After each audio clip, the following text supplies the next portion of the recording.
Señor esté con ustedes. Proclamación del Santo Evangelio según San Mateo. En aquel tiempo se reunieron los fariseos para ver la manera de hacer caer a Jesús con preguntas insidiosas en algo de que pudieran acusarlo.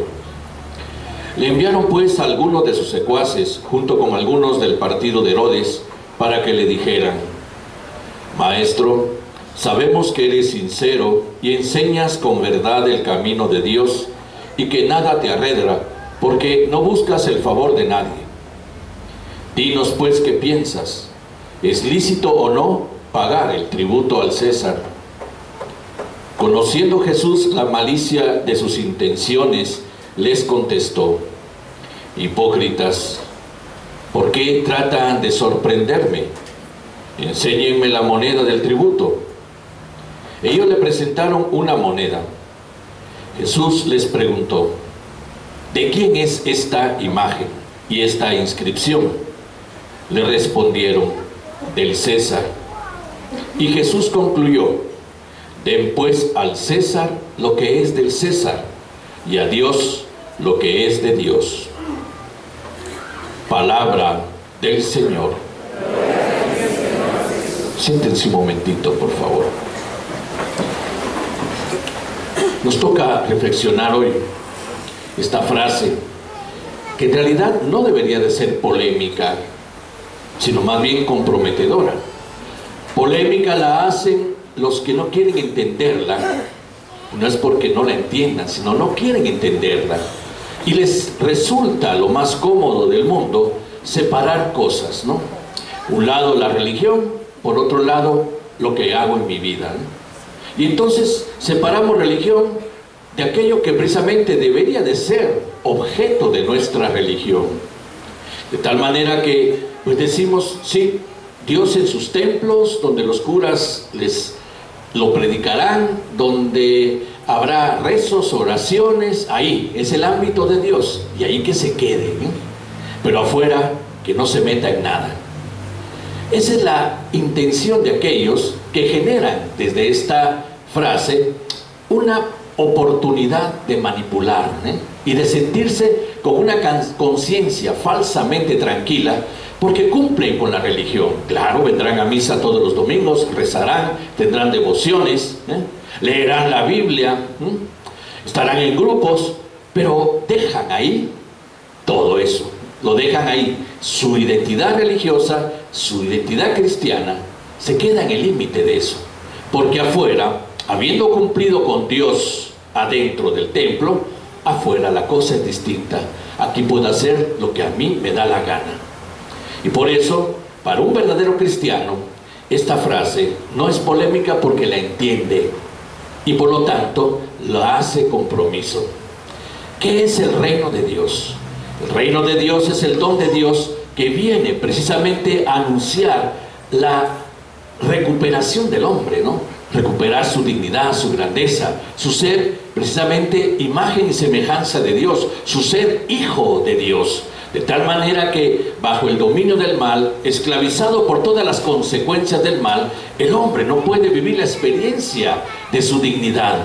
Por eso mismo el reino de Dios viene a ser el reino liberador del hombre, que hace que el hombre redescubra la hermosura de la vida como don de Dios, que descubra la creación como algo hermoso salido de las manos de Dios y pueda así cumplir su misión en el ámbito de la creación. Y ahí precisamente generar aquello que es el destino del reino de los cielos. El reino de los cielos donado al hombre en la tierra es para generar precisamente tierra nueva también. Cielos nuevos, ya nos tocará vivir eso después de la muerte, pero tierra nueva también, nuestra experiencia terrena en la fe. Y ese es el injerto que tenemos en la realidad.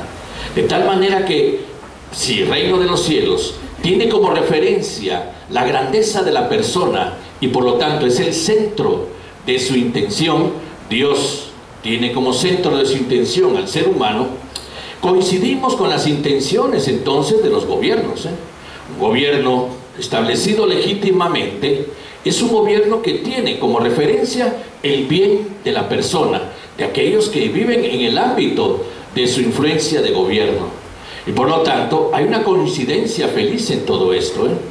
El bien de la persona, la centralidad de la persona, la dignidad de la persona y por lo tanto también el respeto a la vida. Y ahí algo que entonces, al hacerse coincidente, nos hace a nosotros también personas que se identifican en ello y por lo mismo identifican su fe en ello. Y ahí precisamente como la frase de Jesús entonces no es excluyente, es incluyente para nosotros. Y aquel que se dice verdadero cristiano entiende su ámbito de cristianismo también en su quehacer de todos los días. Y esto es aquello que hace que de verdad exista entre nosotros una corresponsabilidad de construir la paz, la justicia, un verdadero progreso en la búsqueda del bien común de los demás. Y ahí, ¿por qué no podemos separar entonces al César de Dios, si no lo incluimos? Pero aquellos que pretenden manipular a Dios para generar desde ahí un concepto torcido de su religión, creyendo que porque externamente cumplen con todo lo establecido en lo religioso, pero que hasta ahí precisamente entienden su dimensión de influencia, de fe, entonces harán lo que les da la gana. Y una realidad sin Dios se vuelve contra nosotros, como tristemente lo estamos viendo ahora, sobre todo en el ámbito político, ¿no?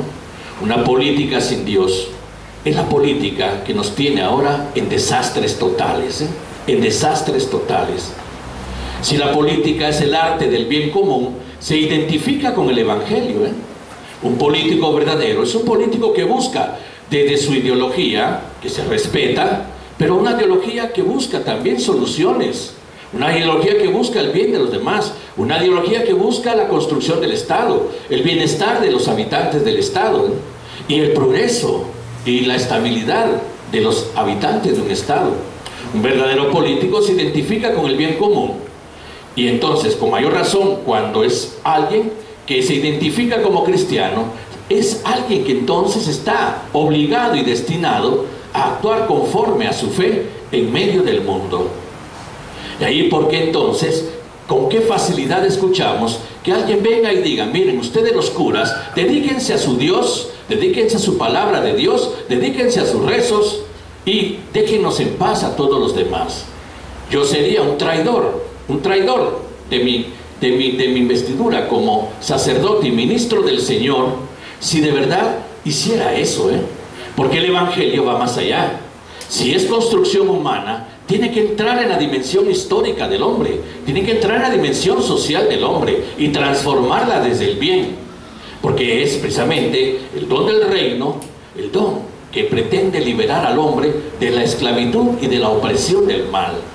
Por eso confía en aquellos que se identifican con él, aquellos que día a día se dicen creyentes en Dios y día a día se dicen cristianos, en que de verdad puedan ejercer su ministerio de cristianos en la construcción de una sociedad distinta, de una historia distinta, Pero si nos conformamos con la manipulación habitual de la frase: tenga al César lo que es del César y a Dios lo que es de Dios, para hacerla precisamente una realidad acomodaticia, entonces no nos quejemos de cuál es precisamente nuestra historia, de todo aquello que nos agobia, de todo aquello que nos da incertidumbre, nos da miedo, nos da desconfianza, nos pone interrogantes e incluso en reclamos hacia Dios. Te pedimos la paz y tú no nos das la paz, y Dios nos contestaría: no eres tú el comprometido para construirla, yo te hago eficaz.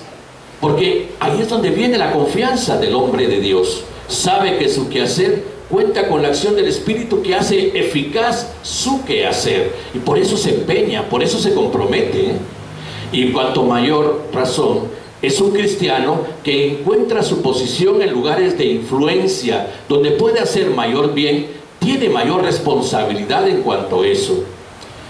Hace poco nuestro arzobispo, Monseñor Bian, fue atacado por unos diputados y le decía precisamente sobre esta frase, que la entendiera: dar al César lo que es del César, lo que es de Dios, para que él se dedicara al pastoreo, decían ellos, hasta en eso son ignorantes los pobres estos, ¿Y qué fue la respuesta sabia de Monseñor Bian? Sí, soy eclesiástico, pero soy ciudadano, Nosotros podemos entendernos como ciudadanos. No estamos fuera del ámbito del mundo, estamos en el mundo. La oración sacerdotal de Jesús antes de la pasión, después de la última cena, ora al Padre: no te pido que los saques del mundo. Ellos se quedan en el mundo, se quedan para transformarlo, para cambiarlo, para hacerlo amable, bondadoso, para hacerlo de verdad el lugar de la generosidad humana, el lugar donde de verdad se construya aquello que el hombre anhela y desea como un anticipo de lo eterno, Y por lo tanto, entonces, sí, como ciudadano tenemos derechos, voz, voto, pero también responsabilidades, No podemos hacernos para atrás en todo esto. Y ahí entonces que nosotros sí entendemos esta frase. Todo el Evangelio será una llamada al bien común, porque nos dirá que el amor a Dios como centro del quehacer cristiano se traduce inmediatamente en el amor al prójimo. Amarás al Señor tu Dios con todo tu corazón, con toda tu alma, con toda tu mente, con todas tus fuerzas. Y el segundo es semejante: amarás al prójimo como a ti mismo. El amor al prójimo es el que se abre al bien común. Ahí lo identificamos. Y por lo tanto, entonces, el que ama ejerce una ética en todo su quehacer de todos los días, en el quehacer político, en el quehacer empresarial, en el quehacer deportivo, en el quehacer artístico, en el quehacer científico, en el quehacer de la técnica. No excluye la bondad, sino al contrario, es aquel que hace de esos ambientes bondadosos para la sociedad, para la historia. Tenemos un compromiso con la historia, tenemos un compromiso con la sociedad, y eso no nos desliga de nuestra identidad cristiana. Al contrario, la hace real, la hace verdadera, la hace coherente, coherente. Yo preguntaría, delante de nuestros deberes cívicos, ciudadanos, ¿cómo entendemos esos deberes? ¿Cómo los entendemos?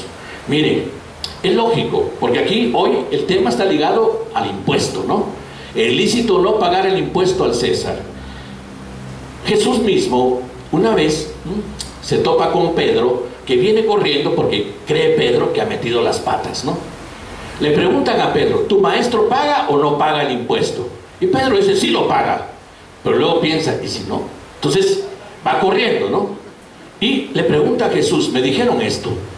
Entonces Jesús le dice: mire, ve a un lago, al lago, pesca un pez, y a ese pescado vas a encontrar una moneda. Pero antes le hace una reflexión, le dice: dime Pedro, ¿quiénes pagan impuestos? ¿Los hijos o los esclavos? Y entonces Pedro le dice: los esclavos. Bueno, reconozcamos nuestra realidad. Nuestra realidad es ahora una realidad en donde estamos sujetos a fuerzas políticas. Israel era un pueblo dominado por el Imperio Romano. Esta es nuestra realidad, pero nuestra tendencia es la libertad de los hijos. Bueno, Pedro, mientras estemos en esta realidad, no seamos motivo de escándalo. Saca de la boca del pez la moneda y paga por ti y por mí. Punto. San Pablo, escribiéndole a los romanos, es decir, en la carta a los romanos, a la comunidad de creyentes cristianos, muchos venidos del judaísmo en Roma, en el capítulo 13, los exhorta a que, a pesar de que están viviendo tal vez una experiencia, podemos decir, de humillación o de marginación social en medio del imperio, sean consecuentes con sus deberes con el Estado. ¿Por qué? Porque reconocemos la autoridad del Estado como autoridad de Dios, dice San Pablo. Y por lo tanto, sean consecuentes y también hagan lo que tienen que hacer socialmente. Eso nos lo diría a nosotros también, Pero es que alguien dirá: sí, pero si uno paga los impuestos, de todos modos se los roban. Eso ya es cosa de ellos.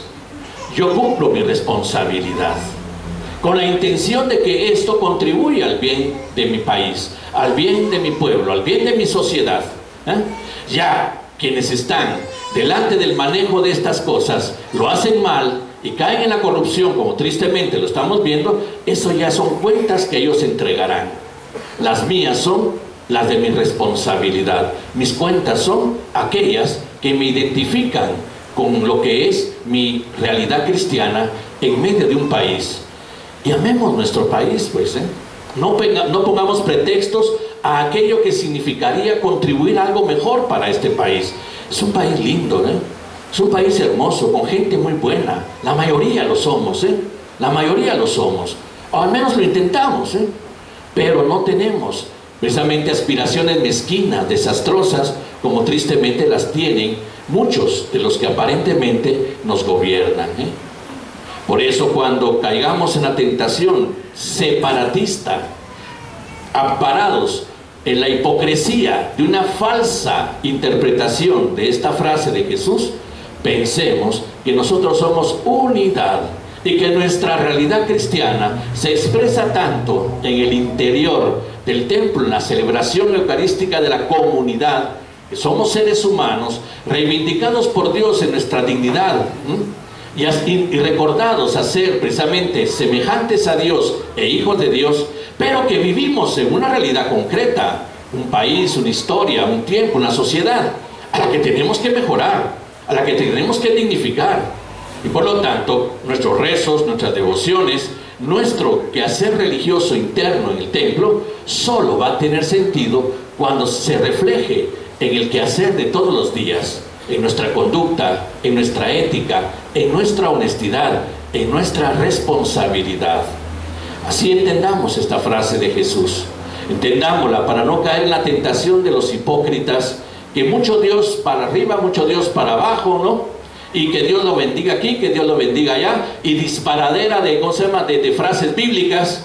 Pero como dice el Papa Francisco, yo desconfío de las personas que tienen a Dios en sus labios, pero no en sus actos, Mucho Dios lo bendiga aquí, mucho Dios lo bendiga allá, pero habría que ver cómo actúa, porque esa es la facilidad con la cual dirá, sí, desde el Dios, yo te digo Dios te bendiga, desde el César seguiré haciendo lo que me ronca la gana. Y esto entonces no te justifica ante Dios. Es mejor que estos se hagan ateos, que al final la sinceridad atea es más amada de Dios que la hipocresía cristiana. Y esto nos lleve también a sentirnos comprometidos en nuestro país, en nuestra historia, en nuestra sociedad. Vamos a vivir un momento particular que anunciamos también estos domingos, sobre todo el domingo pasado. Aquí están entre nosotros